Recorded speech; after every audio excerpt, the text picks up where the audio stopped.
Secerca sinar mentari menyembul di balik awan. Sebuah keelokan di pagi hari.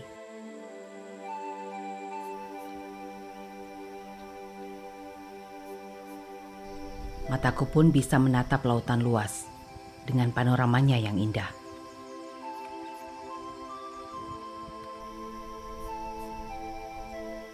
Lereng, bukit,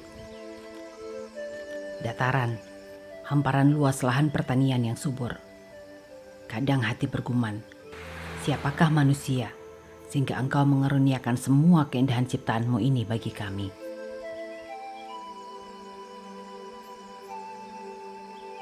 Langkah kaki saya ringan berayun bersama kegembiraan hati karena hari ini saya punya cukup waktu untuk melihat bagian lain dari karya sang pelukis agung di negeri Rurukan, Tomohon, wilayah Minahasa, Sulawesi Utara.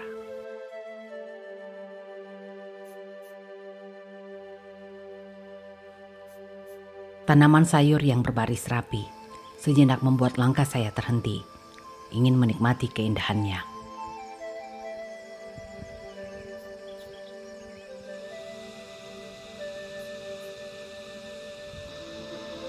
Geliat masyarakat menuju lahan perkebunan menjadi pemandangan indah bagi saya, karena sulit saya jumpai di perkotaan.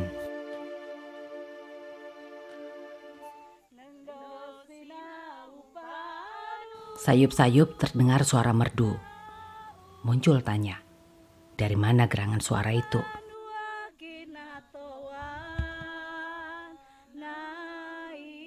Langkah saya berayun ke sumber suara. Ternyata pendengaran saya masih cukup bagus. Perkiraan saya tidak meleset.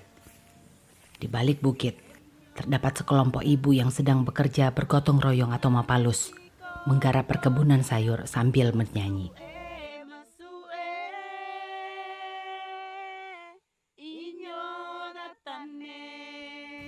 Lihat, mereka tidak sembarang bernyanyi. Spontan tangan dan tubuh mereka yang lain bergerak mengikuti irama lagu.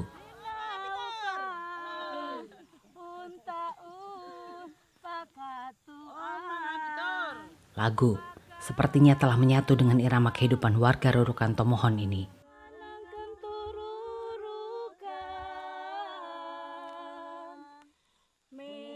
Rupanya, ibu-ibu ini terbiasa bekerja sambil bernyanyi.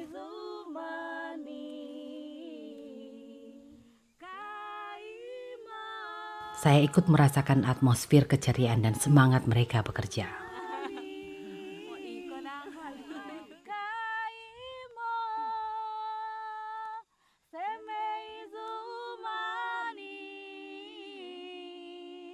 Mereka menikmati setiap kata dalam syair lagu. Kendati mungkin raga mereka telah lelah, namun menyanyi menjadi suplemen menceriakan hati mereka.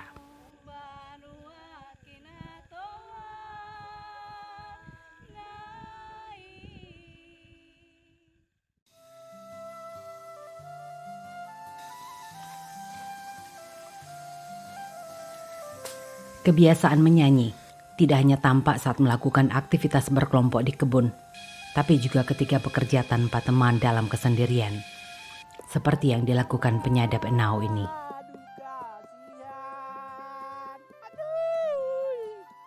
Sebagian petani Minahasa percaya, dengan menyanyi, mereka mendapatkan hasil terbaik dari setiap usaha yang dilakukan. Karena syair-syair yang disampaikan dalam bahasa daerah ini berisi permohonan rezeki dan ungkapan terima kasih kepada Tuhan yang menganugerahkan alam bagi manusia.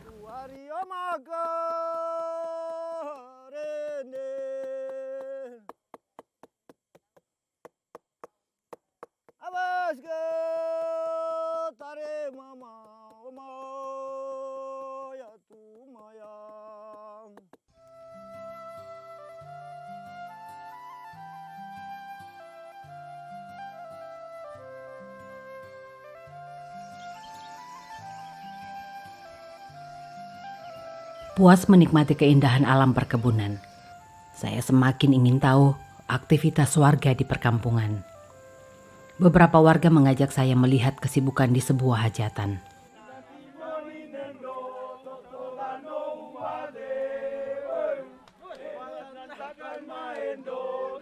Saya menyaksikan warga yang sibuk mengolah nasi jaha, menu tradisional ala Minahasa. Di tempat ini juga tidak sepi dari aktivitas menyanyi. Tanpa komando, serta-merta terdengar lantunan suara merdu. Kendati ada di antara mereka yang bergulat dengan kepulan asap.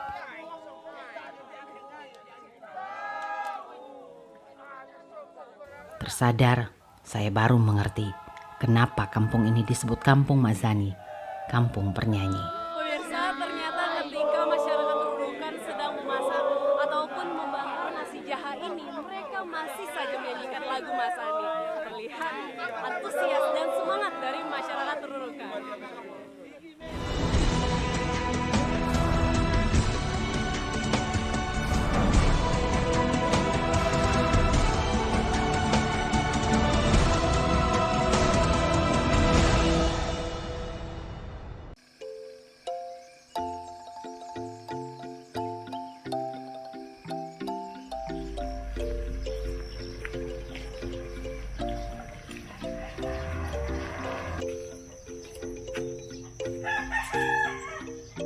Mampang imbo ondoko karya la kesekawali.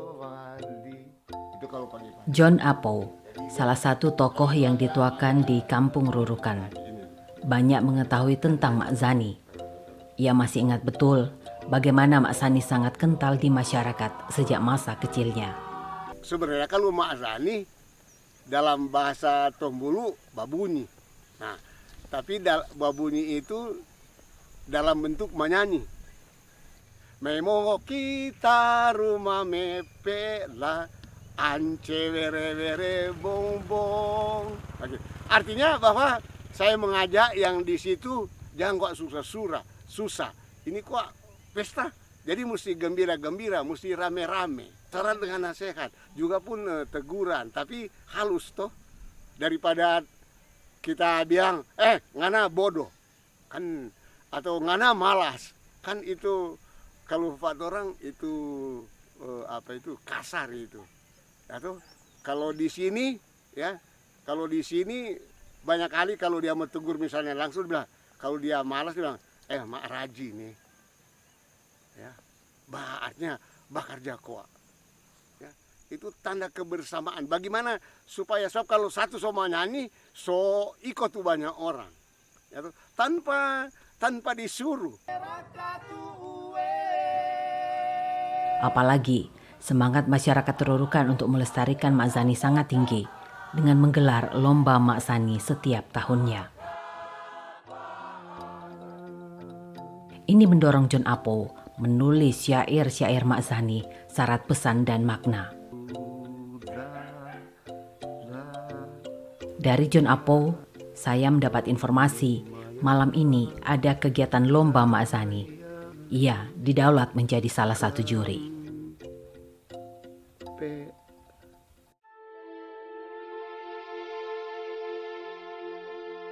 Sore menjelang, hujan mengguyur kampung Rurukan. Tapi air hujan tak mampu membendung semangat para anggota salah satu kelompok Mak Zani untuk latihan menjelang lomba malam nanti. Ini tahun kelima lomba Mak Zani digelar.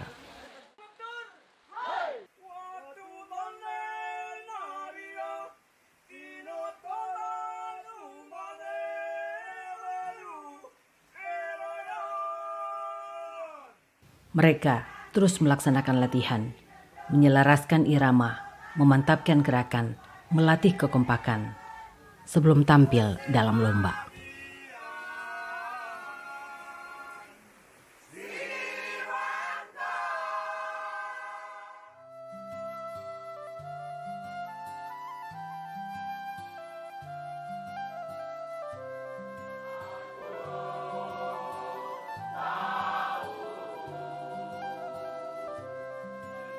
Akhirnya lomba Mak Zani dimulai. Pertunjukan Mak Zani ini mendapat perhatian yang luar biasa dari masyarakat Rurukan dan sekitarnya.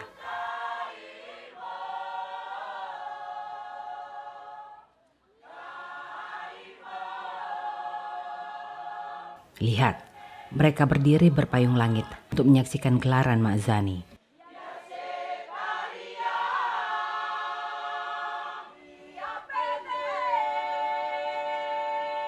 Termasuk saya yang juga enggan beranjak. Sulit menggambarkan suasananya, tapi yang pasti atmosfer kekusyukan nyanyian Mak Sani yang menyembah Sang Pencipta Opo Empung.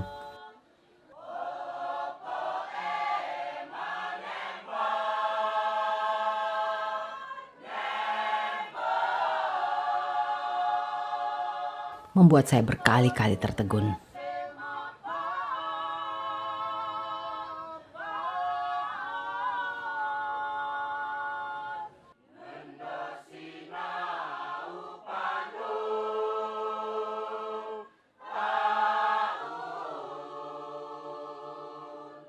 Salah satu syarat dalam lomba Mak Sani yang digelar ini, pesertanya harus mewakili kelompok generasi muda dari batita sampai lanjut usia.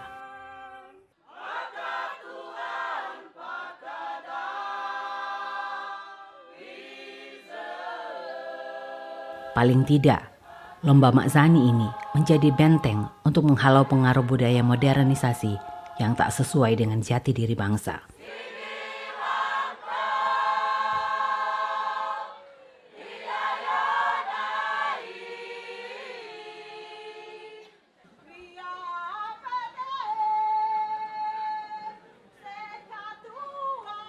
Di samping itu, memperkenalkan kepada generasi bangsa untuk bangga pada budaya nenek moyangnya. Pemirsa, saat ini sedang berlangsung Mazani. Rupanya Mazani ini menjadi nafas kesenian tradisional serta kebudayaan yang dimiliki oleh masyarakat Tururukan. Sehingga bisa kita lihat di sini antusias dan semangat dari masyarakat yang ada di tempat ini untuk menyaksikan pagelaran seni dan budaya yang luar biasa.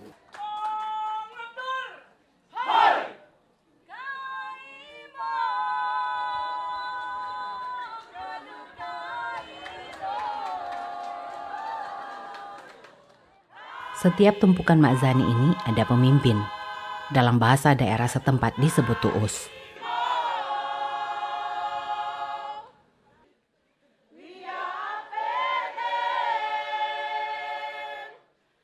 Anggota tumpukan Mak Zani harus mengikuti apa yang diperintahkan tuus.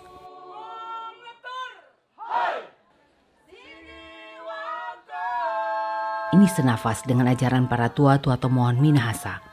Sesungguhnya warga harus taat pada pemimpin.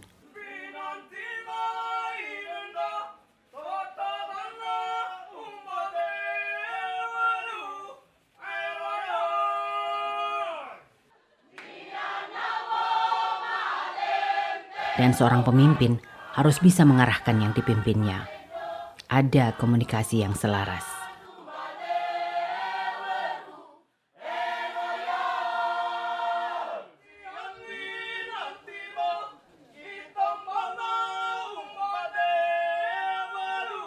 Peran tuus dalam Mak Zani sangat menonjol. Harus figur yang mampu memengaruhi dan memiliki suara yang lantang, serta mempunyai kemampuan mengatur formasi dan menciptakan suasana yang kondusif bagi anggota kelompoknya.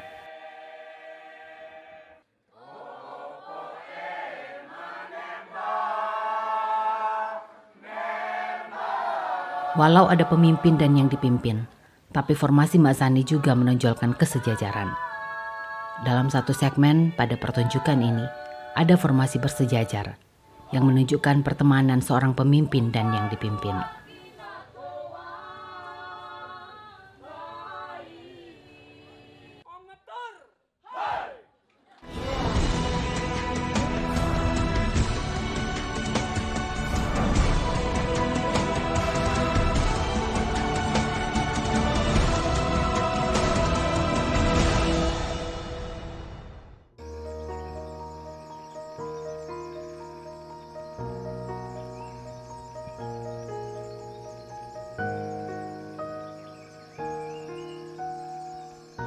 Mak Zani memang lahir dari budaya masyarakat Tururukan Tomohon tempo dulu, dan ini harus dilestarikan. Namun seiring dengan perjalanan waktu, bukan tidak mungkin Mak Zani akan tergusur dan dilupakan generasi milenial.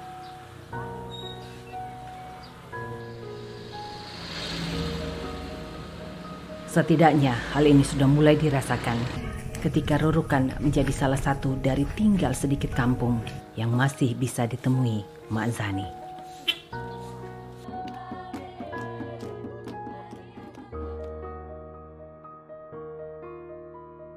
Hal ini setidaknya menjadi kekhawatiran sebagian kalangan, termasuk maestro seni Yodi Arai.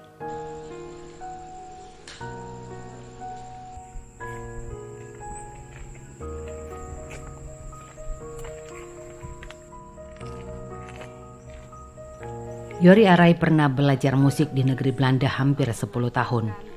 Ia ingin mendedikasikan hidupnya untuk kemajuan seni tradisional di tanah air, termasuk Mak Zani. Mak Zani justru menjadi betul-betul impian kita untuk menjadi semacam jenis kesenian yang mendapat porsi yang khusus kaitan dengan pelestarian dan pengembangan. Mengapa ini penting? Ya kita rasa ini penting karena apa yang berkembang sesudah dari Mak Zani itu merupakan periode yang akarnya itu dari Mak Zani itu sendiri. Mak Zani juga menjadi spirit ya, semangat daripada masyarakat Minahasa, orang Minahasa waktu itu. Ya di samping juga tentunya ya dengan Mak Zani ada juga nilai-nilai lain yang bisa diangkat waktu itu, nilai persahabatan, nilai persatuan, kebersamaan di dalam keluarga, di dalam kelompok, di dalam komunitas hubungan sosial masyarakat Minahasa.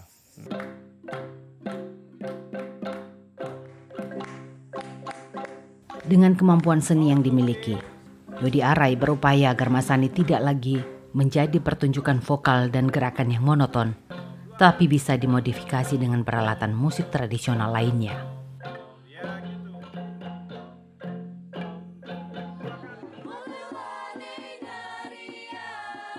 Langkah awal yang dilakukan Yodi Arai mengajak sejumlah anak muda yang ada di sekitar tempat tinggalnya untuk belajar Mak Zani dan musik tradisional.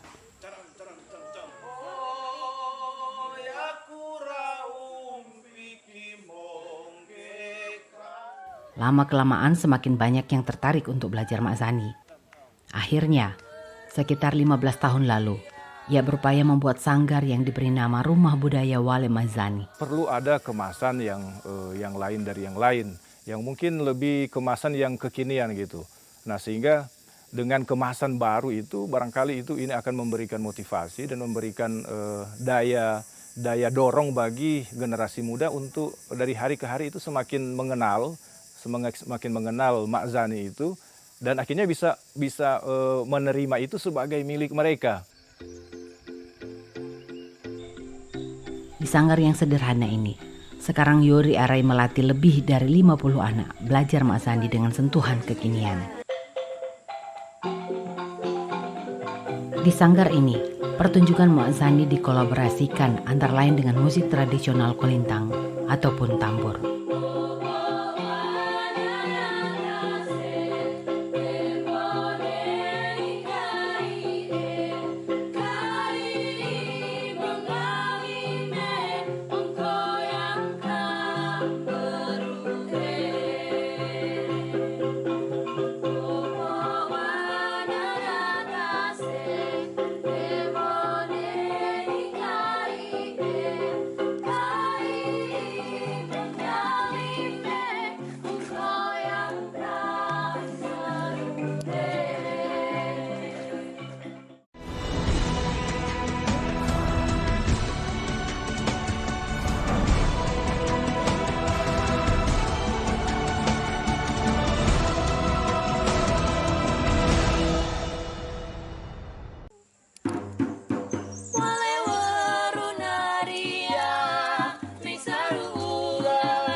Mak Sani lahir dari kearifan dan kondisi objektif masyarakat setempat. Mak Sani jadi cermin nilai-nilai religius dan budaya yang menuntun masyarakatnya tetap beradab.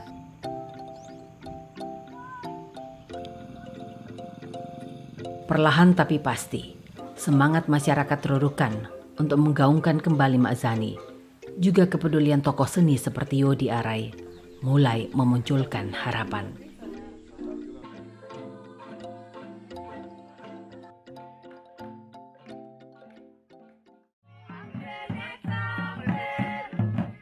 Dalam beberapa gelaran seni budaya, Mak Zani mulai tampil di antara beberapa seni budaya Minahasa yang lain.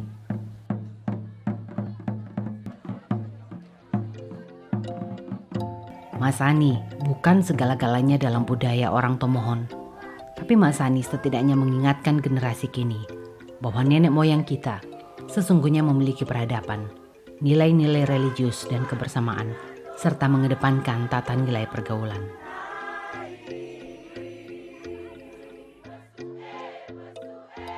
Budaya leluhur orang Minahasa memperkaya khasanah budaya nasional.